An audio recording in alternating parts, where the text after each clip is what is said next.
নমস্কার বন্ধুরা, আমি প্রসূন আচার্য।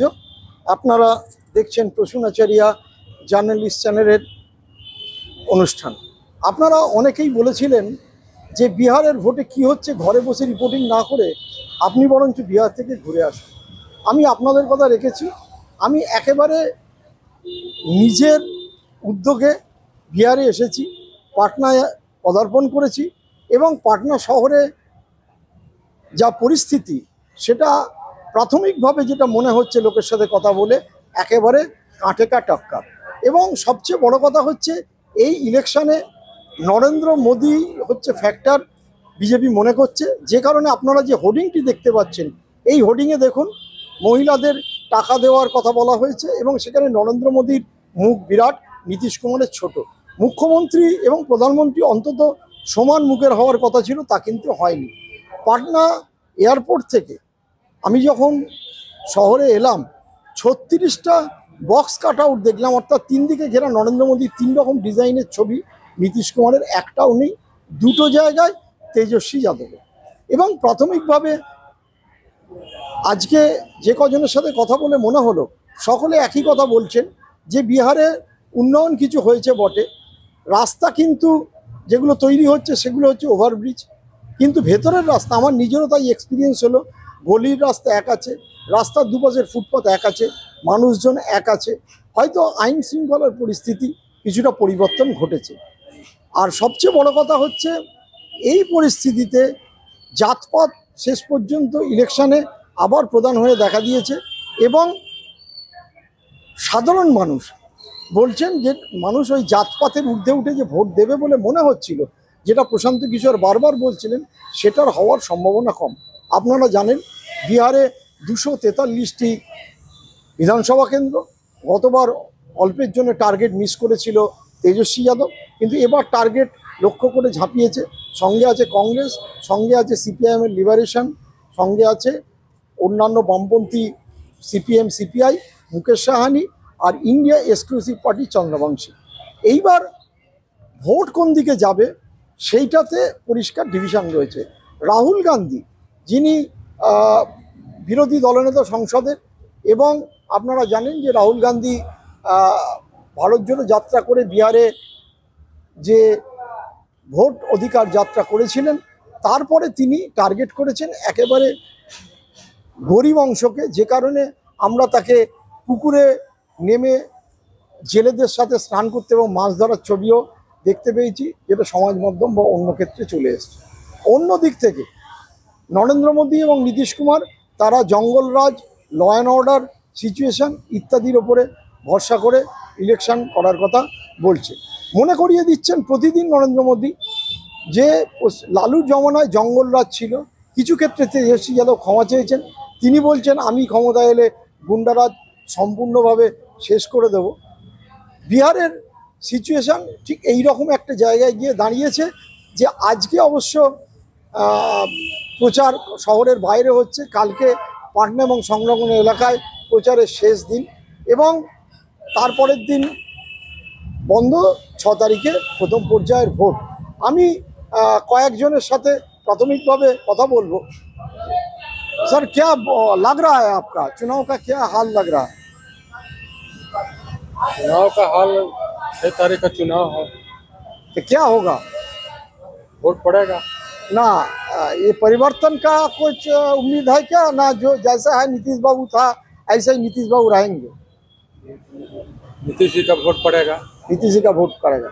आपका क्या लग रहा है, चेंज होगा ना?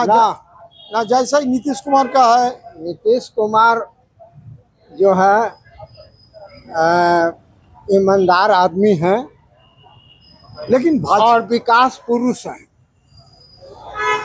कौन जंगल राज को बुलाएगा? आप देख लीजिए कि चारा घोटाला, ये पहले बोले थे कि जाघरी मुख्यमंत्री हुए थे लालू यादव, हाँ। बोले थे कि तो आपको लग रहा है हेमा मालिनी के काल के जैसा ना आपको लग रहा है नीतीश जी आ रहा है? हाँ। আসলে নরেন্দ্র মোদীকে কেন্দ্র করে বিহারে বিজেপি ভোটে লড়ছে।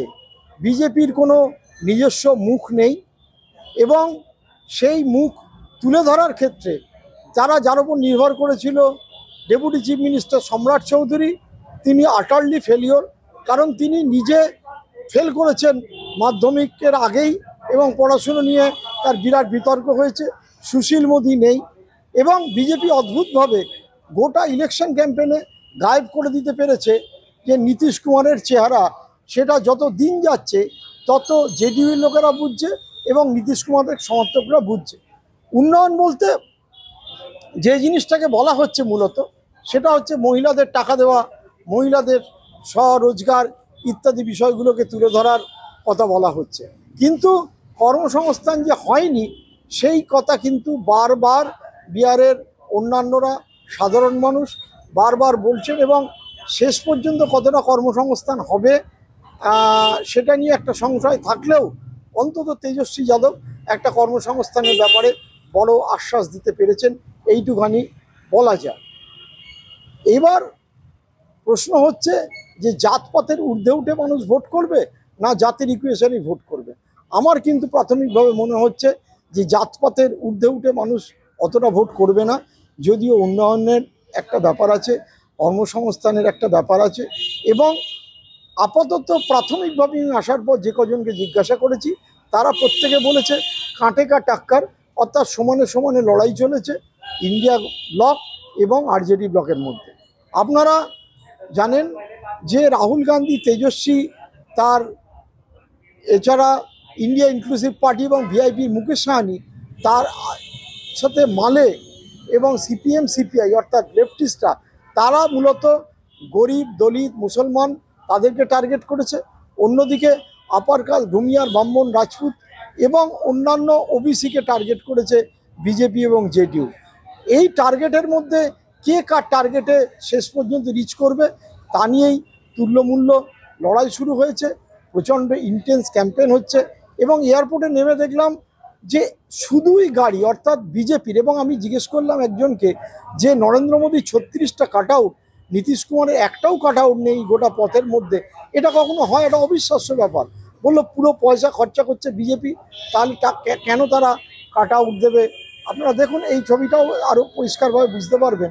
সব জায়গায় নীতিশ কুমারের চেহারা ছোট করে দেওয়া হয়েছে, অন্যদিকে নরেন্দ্র মোদীর চেহারাই বড়। নরেন্দ্র মোদীর চেহারাতে ইলেকশন লড়ছে, নরেন্দ্র মোদীর চেহারাতে ইলেকশন করে শেষ পর্যন্ত কি ফল হবে সেটা ভবিষ্যতেই বলবে। আর আমি আপনাদের সামনে প্রতিদিন নিয়ে আসবো এই ধরনের এক্সক্লুসিভ লাইভ, মানুষের সাথে কথা বলবো, এখানকার সাংবাদিকদের সাথে, পলিটিশিয়ানদের সাথে, এবং তারপর একটা বিহারের সামগ্রিক চিত্র আপনাদের কাছে উপস্থাপনা করার চেষ্টা করব। আসলে কে এক নম্বর হবে, কে ফার্স্ট বয় হবে, যেন সেই লড়াইটাই চলছে। আপনারা দেখলেন কিভাবে যাদের বয়স হয়েছে, যাদের বয়স 40 বছরের ওপর, তারা এখনো নীতিশকে সমর্থন করছে। কিন্তু অন্যদিকে বিজেপির লোকেরা এবং উচ্চবর্ণের বিজেপির ভোটাররা তারা চাইছে নীতিশ কুমার ডাউন হন। এই পরিস্থিতিতে তেজস্বী যাদবের একমাত্র লক্ষ্য 1 নম্বর পার্টি হওয়া এবং মোটামুটি 90টির কাছে আসন পাওয়া। কারণ কি, বিজেপি চেয়েছিল নীতিশ কুমার যদি ডাউন হয় তাহলে গভর্নমেন্টে এনডিএর হবে এবং মুখ্যমন্ত্রী হবেন বিজেপির পক্ষ থেকে। তেজস্বীর যুক্তি হচ্ছে যে আমাকে মুখ্যমন্ত্রী প্রজেক্ট করা হয়েছে, সুতরাং আমি 140 বা 41টা সিটে যদি লড়ি তার মধ্যে অন্তত 90টি জেতার চেষ্টা করব। আর 101 করে দুটো দলই লড়ছে, নীতিশ কুমার এবং বিজেপি। সেই ক্ষেত্রে নীতিশ কুমারের লক্ষ্য হচ্ছে গ্রামের দিকে মহিলা ভোটারদের ধরে রেখে এবং নীতিশের যে কোর সাপোর্ট বেস, যারা লালুর জঙ্গলরাজ দেখেছিল তাদের ভোটটাকে ধরে রেখে গতবারে যে নীতিশ বিজেপির অর্ধেক হয়ে গেছিল সেই ক্ষতিটা পূরণ করে দিয়ে প্রায় সমান সমান অথবা একটা সিটও অন্তত বেশি পাওয়া। অর্থাৎ একদিক থেকে যেরকম লড়াইটা মোদির সঙ্গে নীতিশ কুমারের, ঠিক একইভাবে লড়াইটা এনডিএর সাথে তেজস্বী যাদবের। এবং সেই ক্ষেত্রে দুটো পক্ষের ইম্পেটাস হচ্ছেন একদিকে রাহুল গান্ধী, অন্যদিকে রামবিলাস পাসওয়ানের পুত্র চিরাগ পাসওয়ান। এখন ফলাফল কি হবে সেটা দেখার। কারণ হচ্ছে যারা 1 নম্বর পার্টি হবে তারা কিন্তু কিছু অ্যাডভান্টেজ পাবে। গতবার কিন্তু তেজস্বী 1 নম্বর হয়েছিলেন, যদিও তিনি বিজেপির থেকে একটা আসন বেশি পেলেও অ্যাডভান্টেজ পাননি, কারণ গতবারের পরিস্থিতি কিছুটা ভিন্ন ছিল। আমরা নজর রাখবো বিহারের ইলেকশনের ওপর। ভিডিওটি ভালো লাগলে লাইক, শেয়ার, কমেন্ট করুন এবং সঙ্গে থাকুন। নিয়মিত এখন প্রতিদিন বিহারের ইলেকশন নিয়ে আগামী কদিন কভারেজ করব। নমস্কার।